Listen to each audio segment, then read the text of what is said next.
Hey guys, Lord here, back again with another action figure review. Today we'll be taking a look at the DC Multiverse Collector Edition Sergeant Rock from DC Classic, I believe.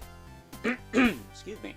As well as the fine folks over at McFarlane Toys. And let's just address the elephant in the room, because the Warner Brothers gun mandate is stupid and discussed ad nauseum at this point when it comes to DC Multiverse figures from McFarlane, or really any toy company that wants to make DC figures. The freaking World War II soldier, who kind of looks like the guy from Twisted Metal 3, does not come with any guns.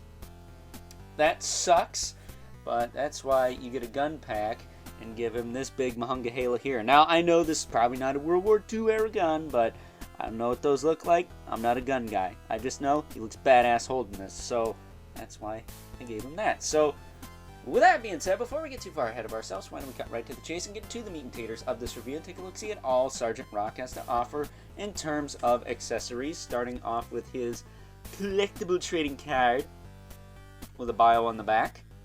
If I'm not mistaken, there's a short of this guy on HBO Max where he fights dinosaurs, or as I like to call them, dinodos. Very interesting. And as far as his accessories go, he does have quite a few extra hand options. He's got a couple of kind of quasi grip hands. I say quasi because this one's a little bit more open. This one's a straight trigger finger. I still find it weird that the guy who's supposed to be using guns comes with one trigger finger hand. But I digress. I guess one trigger finger hand is better than no trigger finger hands. He also comes with what I think is a salute hand and kind of an open hand there. This looks like he just tossed a grenade.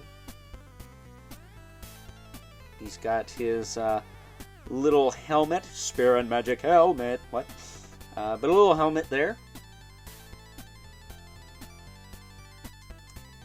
as well as a little shovel and a knife, which you can store on him as well. And a la G.I. Joe Classified series, he does come with a backpack with a little loop-de-loop to store his shovel. Which, if you put it this way, you can get it in there all the way.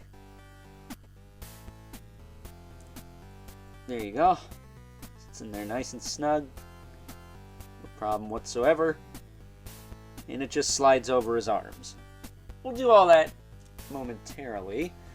That said, as I mentioned in the review of this guy from yesterday or earlier today, depending on what day of the week this is posted, these are the only two figures I got from this collector edition wave. I did not buy the manga Batman, because how many Batmans do you really need? Although, truth be told, I might pick that one up.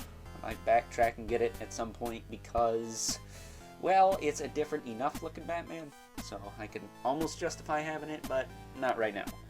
So, good old Connor Kent and Sergeant Rock are all I currently have from this wave, this current wave. That said, he does come with a hockey puck display stand we're used to seeing with all McFarlane Toys releases. Did they do away with the silver logos? Am I tripping? It's at that Connor Kent video, but, yeah, kind of weird. I don't recognize any of the parts on this guy, though, so I'm guessing he's all new. I like the arms. I could totally see them reusing those if they're not already reused. He's got a wristwatch there, but unlike Ben Tennyson, he can't use it to turn into 10 different alien forms from across the galaxy. As far as his articulation goes, though, his very clean-shaven head will rotate side to side. Is that called a crew cut? You can look up a little bit, you can look down a little bit, you can tilt side to side. Shoulders will go out to the side, pretty far, considering. Go down and rotate. He does have a bit of a butterfly in there. A beautiful butterfly. He's got a bicep swivel, double jointed elbow, that works good. Not too, it's a little gappy for my taste. Then he does have ball hinge wrists that will swivel, hinge, and rotate. Mind the watch here, you don't want to lose it when you're popping the hands and swapping them. As far as his torso goes, I'll just leave that there. It just kind of rocks around. It's mostly just a swivel because of all this stuff going on. I think he's got that big tube piece in there that kind of gives him the articulation there. As far as his hips go, they can kick forward and back, kick out to the side, about that far. Not very, but far enough probably for an army guy. He does have a thigh cut, sorta. He's got a double knee. Ooh, pinch my finger there. Not too gappy, but just a little flat. And he does have ball hinge ankles that will rotate, hinge, and pivot with toe joints that are tight on both sides, I believe. Yep. So I guess before we wrap this up, why don't we kit him out with his accessories? Starting off with that little knife. Where'd I put that? There it is. Slip it through that little loop-de-loop right there.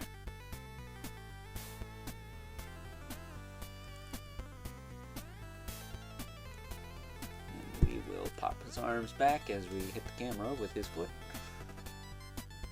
Slide the backpack over his arms.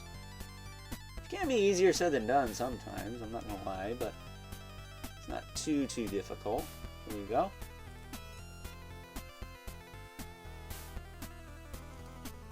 There's enough slack in those. You shouldn't have to worry about snapping them or tearing them. And then as far as his helmet goes, it's kind of form fits onto his head, but you really got to line it up with his ears.